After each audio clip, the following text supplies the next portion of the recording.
So you mentioned earlier that in 2016, this project started with a goal of restoring 5,000 films. Yeah.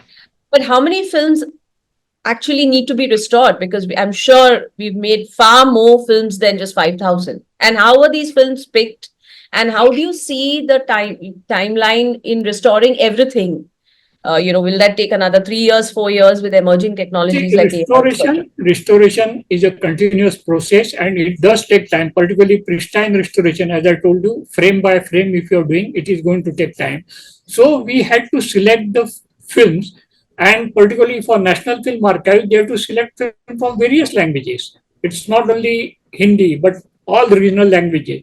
So under this project, committees were formed, regional committee and a central committee for the selection of the films, and people from various industries, I mean those who have already worked in this industry, historians, everybody was invited for the selection of the film. So a first list was made of films which are more damaged and which are more important from the Right. historical point. So the priority was given to those prints, and the other things are, this is a continuous process. As and when we get more funds, the things will go on. But certain films are lying with the producers also, and so there is a parallel program happening outside the government. They themselves are investing in this, certain studios or certain companies, because they also find that there is a market for it and there is a need for it.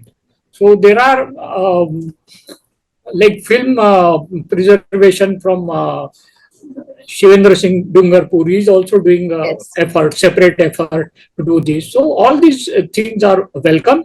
And the thing is, since India made maximum number of films, I think we need more regional film restoration units also at different states. And this was one of the policy the central government actually advised. So in Maharashtra also, there is a Marathi film archive which has been created, and the funds will be available for that, so that the regional films can be digitized and restored by the Maharashtra government.